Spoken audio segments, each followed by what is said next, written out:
बच्चों हमारा चैप्टर चल रहा था 8 त्रिकोणमिति, ठीक है। इसमें हमने एक्सरसाइज कंप्लीट भी कर लिए थे। एक्सरसाइज 8.1 हमने पूरा कंप्लीट कर लिया था। 8.2 चल रहा था और 8.2 में भी हमने मतलब 2-3 क्वेश्चन कितने 2 क्वेश्चन कर लिए थे। पहला पार्ट और सेकंड पार्ट कर लिया था। अब क्वेश्चन नंबर तीसरा करेंगे, ठीक है। और आप लोगों को कुछ क्वेश्चन होमवर्क में दिया था, तो आप लोगों ने उस क्वेश्चन को कर लिया होगा, ठीक है ना। नहीं बन रहा होगा तो मैं आप लोगों को ये चीज़ बताता हूँ बच्चों कि वहाँ पे देखो जो मान है ना, वहाँ पे जो वैल्यू पुट करना है, जैसे यहाँ पे cos 45, तो cos 45 पे 1/√2 मैं क्वेश्चन नंबर पहले का तीसरा बता रहा हूँ जो मैंने होमवर्क में दिया था, ठीक है ना। तो वहाँ पे आप लोगों को 1/√2 पुट करना है, फिर अपॉन मतलब कि बटे है तो बटे का साइन लगाओ, मतलब बटे लगाओ। फिर नीचे कितना है आपके पास sec 30, तो sec 30 की वैल्यू पुट करना है यहाँ पे, और प्लस में फिर cosec 30 की वैल्यू पुट करना है, ठीक है ना। आप इसको अच्छे से कैलकुलेट करोगे, आप आराम से इजीली इसकी वैल्यू निकाल पाओगे आप लोग, ठीक है ना। तो ये चीज़ें आप लोग ध्यान रखो बच्चों, इन क्वेश्चन को आप पूरा करो, ठीक है।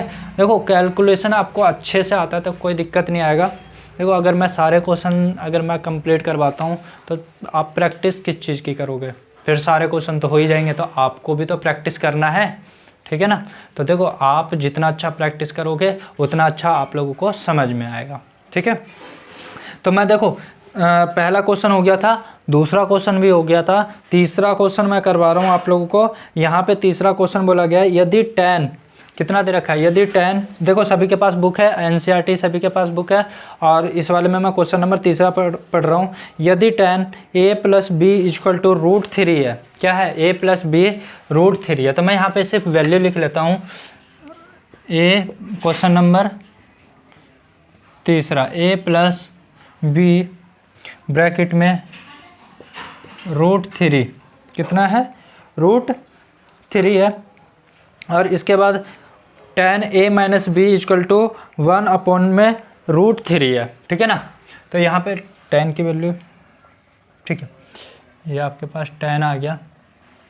तो आपके पास tan a + b ये दे रखा है, और क्या दे रखा है, तो tan a - b = कितना दे रखा है, 1√3 दे रखा है, ठीक है बच्चों। इसके बाद दे रखा है कि 0 डिग्री से बड़ा होना चाहिए a + b का मान, ठीक है ना। जो भी हमारे पास a + b का वैल्यू आएगा वो क्या होना चाहिए, 0 से बड़ा होना चाहिए। देखो पता है क्या होता है, यहाँ पे बच्चों को बहुत कन्फ्यूजन होता है। इस लाइन में लिखा हुआ है 0 a + b, ठीक है ना, और इसके बाद 90 इस तरह से दे रखा है, और आगे 90 डिग्री, और इस तरह से कोमा आपको देखने को मिल रहा होगा बुक में। तो देखो ये यहाँ पे बच्चों को ना समझने में ना बहुत प्रॉब्लम आता है, तो ये है क्या और इसको कैसे, तो देखो ये जो 0 डिग्री है ना, ये क्या होना चाहिए, देखो a + b जो थीटा का मान होना चाहिए, a + b 0 से हमेशा बड़ा आना चाहिए, चाहे कुछ भी हो जाए 0 से बड़ा होना चाहिए, 0 नहीं होना चाहिए, ठीक है ना। इसका मतलब आप ये समझो, इसका ये आप साइन जानते हो ना, ये बड़े का साइन होता है, पता है। अब देखो यहाँ पे क्या है, तो यहाँ पे 90, अब a + b या तो 90 से छोटा होना चाहिए या 90 के इक्वल होना चाहिए, 90 से बड़ा नहीं होना चाहिए। अगर इन दोनों का सम, देखो इन दोनों का सम 90 से क्या होना चाहिए, देखो छोटा होना चाहिए। इधर वाला क्या है, देखो अगर जहाँ मुंह खुला रहता है वो बड़ा होता है, और ये जो क्लोज होता है वो छोटा होता है, सभी को पता है। तो यहाँ पे देख लो a + b, जैसे आप लोग a + b है, तो यहाँ पे क्या है, 90 से क्या होना चाहिए, 90 से ये लोग छोटा हो, मतलब कि इन दोनों का मान छोटा होगा, और ये क्या हो जाएगा, या तो छोटा होना चाहिए या तो इक्वल होना चाहिए, ठीक है बच्चों। और यहाँ पे दे रखा है कि a बड़ा होना चाहिए b से, ठीक है ना। तो बच्चों को यही समझ में नहीं आता, देखो ग्रेटर देन है और ये क्या लेस देन है, तो इसका मतलब आपका जो ये है ना, ये बड़ा होना चाहिए, ठीक है ना। तो a क्या होना चाहिए, b से बड़ा होना चाहिए। क्लियर है बच्चों। तो ये चीज़ें ना बच्चों को बहुत दिक्कत आता है समझने में, बाकी तो इस चीज़ों को तो हम तो कर लेंगे, ठीक है ना। ये चीज़ों को समझ में आना चाहिए, तो ये तो सॉल्व कर लेते हैं, उसमें दिक्कत होता है। तो देखो बच्चों इस क्वेश्चन को मैं करने जा रहा हूँ, यहाँ पे आप देखो आपको पता है क्वेश्चन ये रहा, ठीक है, सारे के सारे। इसमें मैंने जो हिंदी लिखा हुआ उसे हटा दिया है। अब यहाँ से मैं क्वेश्चन सॉल्व करने जा रहा हूँ। तो देखो आंसर क्या होता है, आंसर अगर हम इसका निकालते हैं तो सबसे पहले tan a प्लस बी √3 हमने ये लिख लिया। और आपको पता है कि tan, और देखो tan और कितना होता है, देखो tan a प्लस बी √3। अब आपको पता है tan √3 कितने पे आता है, कौन बताएगा, tan √3 tan इक्वल टू √3 कितने पे आता है, तो सभी को पता है कि 45 एक पे आता है, √3 इधर आता है और इधर 1 में √3 आता है, तो 45 के बाद क्या आता है 60 आता है। तो मैं लिख सकता हूँ यहाँ पे a plus B equal to 60, ठीक है, मतलब a plus B equal to 60, clear है, मतलब 60 हो गया। तो ये मैं यहाँ पे समीकरण फर्स्ट ले लूँ, किसी को कोई दिक्कत तो नहीं है, क्लियर, ये समझ में आया बच्चों, ये वाला तो आपको समझ में आया। देखो ये हट क्यों गया, क्योंकि इसकी जगह आपने ये थीटा रख दिया और tan की वैल्यू रखा है ना, तो tan भी हटेगा यहाँ से, ठीक है।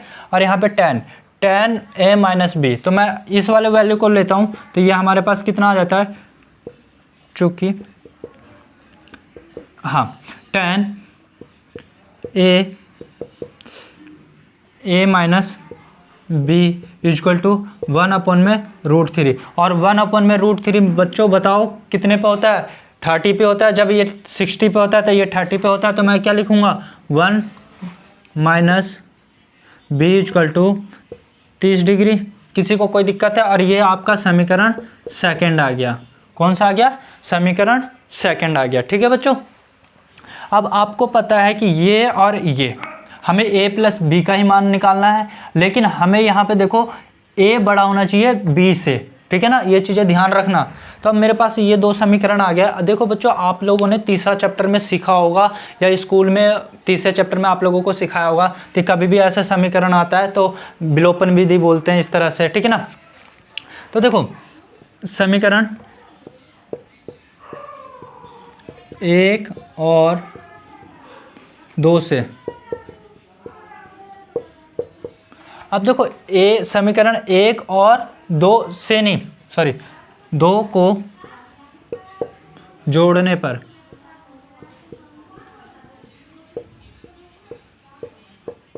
तो मैं समीकरण 1 और समीकरण 2 को जोड़ने पर हमारे पास ये आता है। अब इसको इन दोनों को जोड़ूंगा तो देखो इन दोनों को जोड़ लूँ या वैसे जोड़ लूँ, आपने मतलब कि 7th क्लास में सीखा होगा समीकरण को किस तरह से जोड़ना, 9th में नहीं 10th में है, और 10th में चैप्टर नंबर 3 है, उसमें समीकरण को सिखाया जाता है, ठीक है ना। x प्लस इस तरह से, जैसे 2x प्लस 3y, इस तरह से आप लोगों को सिखाया जाता है। 3x माइनस का 3y इक्वल टू, इस तरह से आप लोगों को सिखाया जाता है, नहीं सिखाया जाता, समीकरण जोड़ने पर, प्रतिस्थापन करने पर, ठीक है। इस वाले मार्कर से लिखता हूँ, हाँ। तो a प्लस बी, तो इन दोनों समीकरण को लिख लो, तो a plus B equal to 60 degree, और आपको a minus B equal to कितनी डिग्री आ जाएगा, 30 डिग्री। और आपको क्या बताया गया है, जोड़ने पर, तो मैं इसको जोड़ूंगा, और जोड़ने पर क्या होता है, साइन बिल्कुल भी चेंज नहीं होता है। घटाने पर अगर आपसे बोल दिया जाए तो घटाने पर, तो घटाने पर साइन चेंज हो कर देते हैं। अगर यहाँ पे प्लस होता, ये देखो ये प्लस होता तो ये माइनस हो जाता, अगर घटाने पर लिखा होता तो। यहाँ पे जोड़ने की जगह पे अगर घटाने पर लिखा होता तो साइन चेंज हो जाता। अगर ये प्लस का है, ये प्लस का है तो नीचे वाला माइनस में हो जाता, ये तो इसको छोड़ दो, ये प्लस का है तो नीचे वाला माइनस में हो जाता, लेकिन ये जोड़ने पर है, ठीक है ना, तो जोड़ने पर साइन चेंज नहीं होता। तो अब बच्चों ये बताओ कि इन दोनों को जोड़ूंगा तो मेरे पास कितना आ जाएगा, ये मार्कर तो चल रहा मैं, ये हाँ, ये 2a, और देखो ये सेम है तो ये इसमें से ये घटेगा, ठीक है ना, हम तो जोड़ रहे हैं लेकिन साइन तो अलग अलग है, तो ये घटेगा तो ये क्या हो जाएगा, कट जाएगा, तो ये आपके पास कितना आ जाएगा, इक्वल टू, इन दोनों को जोड़ोगे तो 90, ठीक है बच्चों। तो आपका ये कितना डिग्री आ गया, 90 डिग्री आ गया, ठीक है। मेरे को ए की वैल्यू चाहिए, तो आपको पता है कि ए की वैल्यू इक्वल टू मेरे पास कितना आ जाएगा 90 डिवाइड बाई 2, क्योंकि आपको जो वैल्यू चाहिए होता है उसे यहीं पे छोड़ते हैं, उसके साथ वाला नीचे चला जाता है, पता है ना ये, ठीक है। और ये आप लोगों को पहले भी बताया था। तो इससे आप काटोगे तो कितना आ जाएगा, ए की वैल्यू 45, तो आपका कितना आ जाएगा, ए 45 डिग्री। देखो जो भी वैल्यू आता है आप कृपया उसे ना बॉक्स में बना के रखोगे ना तो बहुत बढ़िया रहेगा, ठीक है, ये वैल्यू निकल के आया है। और इसके बाद मेरे को अब ये निकल गया, ठीक है। अब ये की वैल्यू कितना है 45। अब मेरे को इस मतलब कि ये वाला वैल्यू किस में पुट करूँगा, समीकरण 1 में पुट कर लो या 2 में पुट कर लो, कोई फ़र्क नहीं पड़ता, आपका आंसर वही आएगा। आप इसमें वैल्यू को पुट कर लो या इसमें पुट कर लो, ठीक है ना, कोई दिक्कत नहीं है। तो मैं समीकरण, तो देखो a का मान समीकरण 1 में रखने पर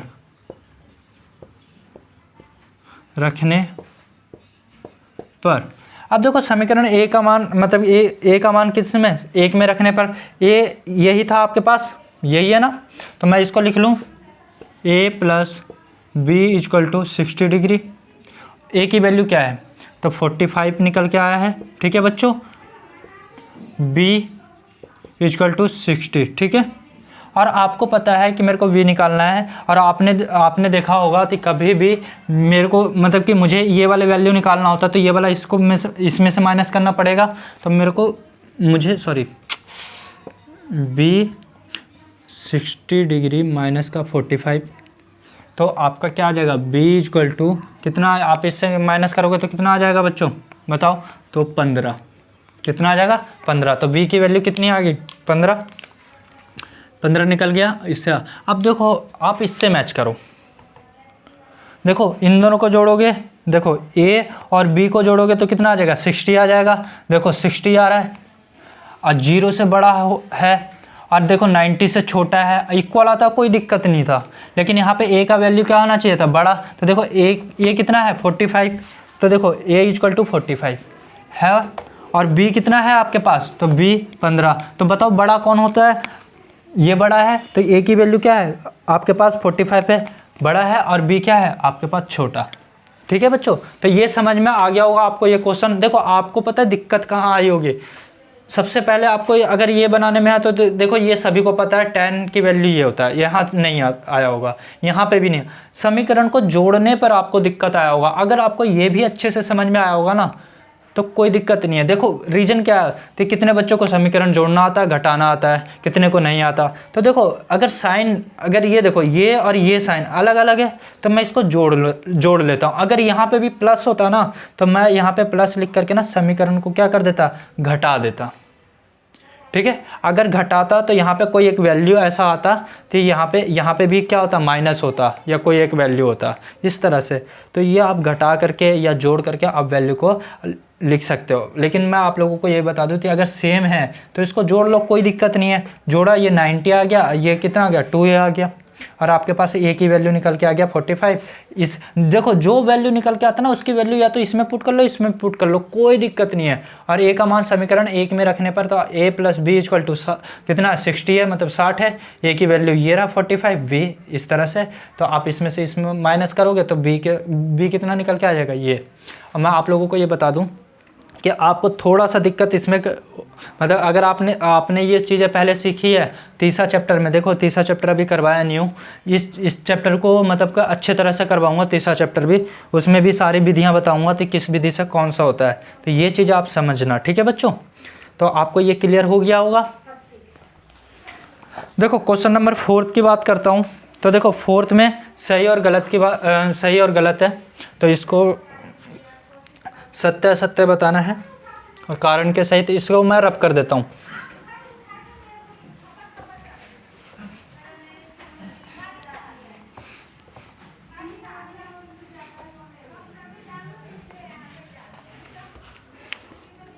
देखो क्वेश्चन नंबर 5 बता रहा है कि बताइए कि निम्नलिखित में से कौन कौन सत्य है या असत्य है, कारण सहित अपने उत्तर की पुष्टि कीजिए, ठीक है ना बच्चों।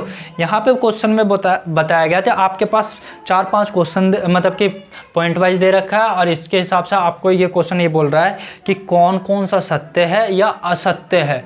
अगर जो सत्य है उसका कारण दीजिए, अगर वो असत्य है तो उसका भी कारण दीजिए, जैसे आप लोगों को एक्सरसाइज 8.1 में बताया था।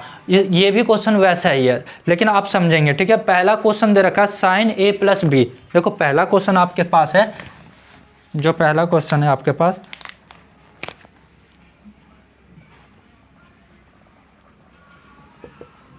साइन ए प्लस बी, ठीक है बच्चों। और यहाँ पे देखा है साइन ए प्लस साइन बी। अब देखो यहाँ पे कितने बच्चे कहेंगे तो ये राइट है, क्योंकि ये इसका मल्टीपल हो जाएगा, ये इसका मल्टीपल होगा। ऐसा करते हैं बच्चों। लेकिन मैं आप लोगों को ये बता दूं कि बच्चों ये मल्टीपल नहीं होता, ये जो साइन के आगे जो ये होता है, आप लोगों को पहले ही समझाया, ये क्या होता है, थीटा होता है। तो आप मल्टीपल नहीं कर सकते ना। अगर ये वैल्यू आगे होता तो आप मल्टीपल कर सकते थे, लेकिन नहीं है। ये क्या होता है, थीटा होता है। समझ में आ रहा है। तो ये भी एक थीटा है और ये भी एक थीटा है, ठीक है ना। लेकिन यहाँ पे क्या है, ये पूरा a प्लस बी है, तो आप इसका मल्टीपल नहीं कर सकते, ये पूरा एक थीटा है। इस वजह से ये क्या है, आपका ये असत्य है, ठीक है बच्चों। तो आप यहाँ पे लिख सकते हो कि a प्लस बी थीटा की वैल्यू है। a प्लस बी क्या है, थीटा की वैल्यू है, ये वाला पूरा का पूरा। इस वजह से ये नहीं हो सकता, ठीक है। आपको किस तरह से लिखना है पता है कि ये क्या है, मतलब कि a plus B equal to क्या है, थीटा ही है, ठीक है ना। तो इसलिए यह नहीं हो सकता, तो ये क्या होगा, असत्य होगा, ठीक है बच्चों। पहला क्वेश्चन ये आपको समझ में आ गया। सेकंड क्वेश्चन की बात करता हूँ।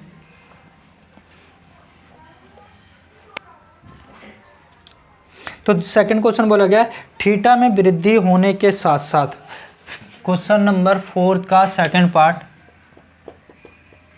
बोला गया है थीटा में वृद्धि होने के साथ साथ, थीटा में वृद्धि होने के साथ साथ साइन थीटा का मान में वृद्धि होता है। बिल्कुल बच्चों, आपने कभी देखा होगा, देखो क्वेश्चन बोला है थीटा में वृद्धि होने के साथ साथ साइन के मान में भी वृद्धि होता है। बिल्कुल, कैसे होता है, तो आप ये समझो कि आपने देखो जीरो पे क्या जीरो डिग्री पे आपने देखा था साइन की वैल्यू 0 होता है। अगर आप 30 पे देखते हो तो 1/2 हो जाता है। अगर आप 45 पे देखते हो तो आपके पास कितना हो जाता है, 1√2 हो जाता है। अगर आप 60 पे देखते हो तो आपके पास कितना हो जाता है, √3/2 हो जाता है। अगर आप 90 पे देखते हो तो आपकी वैल्यू 1 हो जाता है। तो आपको ये समझ में आ रहा है, देखो 0 से बढ़ता गया, इस तरह से वैल्यू क्या हो रहा है, बढ़ रहा है। तो कभी भी मतलब थीटा के मान में वृद्धि होता है तो ये क्या होता है, उसके मतलब कि इसमें भी वृद्धि होता है, ठीक है।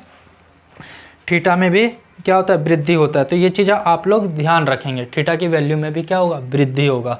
तो आप लिख सकते हो तो हाँ, यह सत्य है कि थीटा के मान में वृद्धि के साथ साथ थीटा मतलब कि थीटा के मान में भी वृद्धि होता है। थीटा में वृद्धि होने के साथ साथ थीटा के मान में भी वृद्धि होता है। कोई दिक्कत है इसमें बच्चों, लिख सकते हो, आपके पास प्रूफ है, ये देख रहे हो, ठीक है बच्चों।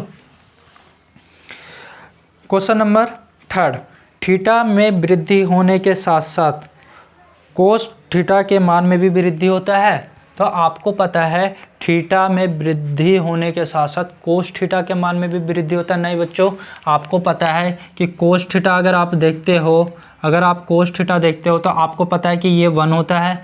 ये कितना होता है, √3/2 होता है। ये कितना होता है, 1√2 होता है।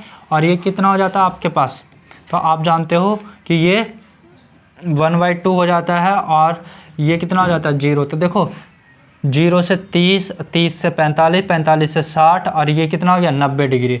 तो देखो कोस का भी तो मतलब कोस का भी तो ये थीटा का मान बढ़ रहा है, लेकिन यहाँ पे ये क्या हो रहा है, घट रहा है। तो लास्ट में क्या आ गया, 0। तो ये आपके पास क्या हो जाएगा, असत्य। मतलब कि थीटा की वैल्यू, यहाँ पे जो क्वेश्चन दे रखा है कि थीटा में वृद्धि के साथ साथ कोस थीटा का मान में वृद्धि नहीं होता, यह असत्य है, ठीक है बच्चों। समझ में आपको आ गया। देखो 4th क्वेश्चन बोला गया है, सॉरी हाँ ये 3rd था ना, हाँ ये वाला जो आपका ये वाला था 3rd, ये 2nd था। अच्छा, आप लोगों को ये बताया गया है, तो देखो क्वेश्चन 4 मतलब कि 4th का 4th पार्ट यहाँ पे बोला गया है थीटा के सभी मानों पर sine theta equal to cos theta.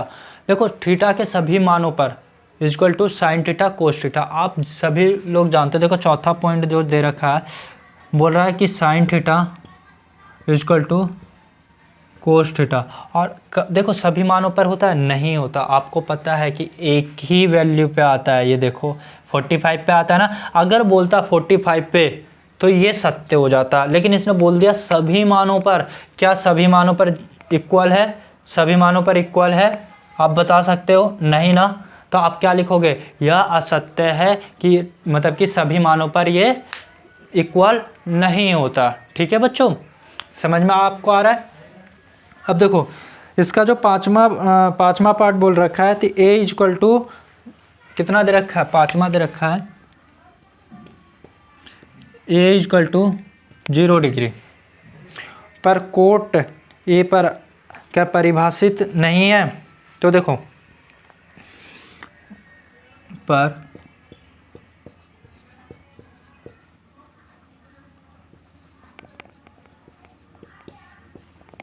नहीं है। तो देखो आपको पता है 0 डिग्री पे, अब देखो 0 डिग्री पे हमें देखना है, लेकिन मैं यह आप लोगों से ये बताता हूँ, ये कोट ए बोला गया है, तो कोट ए की वैल्यू अगर आप 0 डिग्री पे अगर आप देखते हो तो देखो सबसे पहले आप tan देखो, tan 0 पे क्या होता है?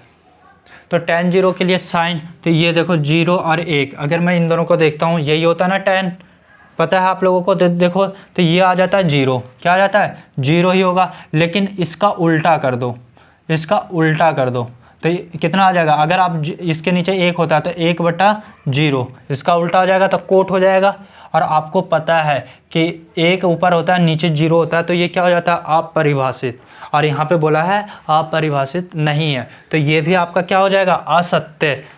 रीजन क्या है? तो आप क्या दोगे कि थीटा मतलब कि कोट मतलब 0 पे या परिभाषित होता है। और आप इसका प्रूफ लिख सकते हो, कोई दिक्कत नहीं है, ये आप वैल्यू लिख सकते हो, कोई दिक्कत नहीं है। ठीक है ना बच्चों, तो आपको समझ में आ गया?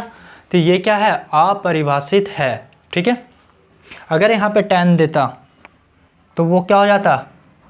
अपरिभाषित नहीं होता। ठीक है, लेकिन यहाँ पे क्या दिया है? कोट ए दिया है, इस वजह से हम क्या करेंगे? उसको पलट देंगे वैल्यू को, इस वैल्यू को हम पलट देते हैं, तो ये हमारा क्या बन जाता है? अपरिभाषित। अगर आपके पास कभी भी 0 नीचे आ जाए और 1 ऊपर आ जाए तो कभी भी आप उसका सॉल्यूशन नहीं निकाल सकते, इसलिए वो क्या हो जाता है? अनंत हो जाता है। ठीक है बच्चों, आप मतलब कि वो वो क्या हो जाता है?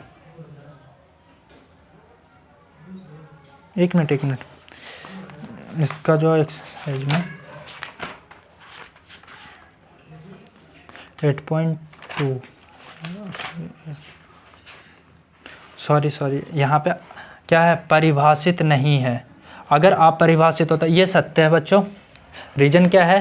क्योंकि यहाँ पे आ लिखा होता, मुझे समझने में, हाँ ये परिभाषित है और इस तरह से परिभाषित नहीं है। ठीक है ना, तो ये बिल्कुल सत्य है। इसको थोड़ा सा कंफ्यूज करने के लिए, देखो मेरे को भी कंफ्यूज कर दिया इसने। ठीक है ना, और कन्फ्यूजन यहाँ पे ये हो गया कि ये परिभाषित और इस तरह से परिभाषित नहीं है। ठीक है ना, इसका मतलब है कि यह अपरिभाषित ही बोल रहा है। ठीक है ना, तो ये सत्य होगा। ठीक है बच्चों, तो ये क्या होगा? सत्य, क्योंकि ये अपरिभाषित नहीं का मतलब ये होता है कि परिभाषित नहीं का मतलब होता है अपरिभाषित। ठीक है ना बच्चों, तो ये वैल्यू क्या है, मतलब कि इसका आंसर क्या हो जाएगा? सत्य हो जाएगा। तो आपका देखो ये एक्सरसाइज कंप्लीट होता है 8.2 पूरा का पूरा। देखो कुछ दिक्कतों का सामना मतलब आपको भी फेस करना पड़ रहा है, और ये चीज़ें देखो समझाने में, और ये तो आप लोग देखो अच्छे से समझो। थोड़ा सा ऊपर नीचे हल्का फुल्का मिस्टेक हो जाता है, आप भी ये चीज़ों को ध्यान रखो। ठीक है बच्चों, लेकिन हाँ जैसे ही क्लियर होता आप लोगों को मैं ये क्लियर करवा दिया। जैसे अभी मेरे को कन्फ्यूजन हो गया था इस चीज़ों में, तो मैंने आप लोगों को ये बता दिया। पिछले बार में एक जगह और हो गया था, जैसे प्लस माइनस का साइन ले लिया था, माइनस की जगह मैंने प्लस का साइन ले लिया था, आंसर नहीं आ रहा था, तो वहाँ पे भी मैंने फिर देखा तो उस चीज़ों को भी, तो थोड़ा बहुत ये मिस्टेक हो जाता है। ठीक है बच्चों, तो आप लोग ये समझिए। ठीक है, और ये आपका एक्सरसाइज यहाँ पे कंप्लीट होता है। तो 8.1 8.2 कंप्लीट होता है, और 8.3 आपका लगता है शायद सिलेबस में नहीं है, तो शायद मैं 8.3 करवाऊँ, तो अब भी नहीं करवाऊँगा। 8.3 8.4 कंप्लीट करवाता हूँ। ठीक है बच्चों, वो आपके सिलेबस में नहीं है इस बार, अगर होता है तो अगर जैसे ही पता चलता है कि आपके सिलेबस में आएगा, बोर्ड में भी आएगा, तो उस चीज़ को मैं कंप्लीट करवाऊंगा, छोड़ूंगा एक भी नहीं, पूरा का पूरा चैप्टर अच्छे से कंप्लीट करवाऊंगा। ठीक है बच्चों, तो आज के लिए मैं इतना ही रखता हूँ। ठीक है, ये 8.2 का ये क्वेश्चन कंप्लीट होता है।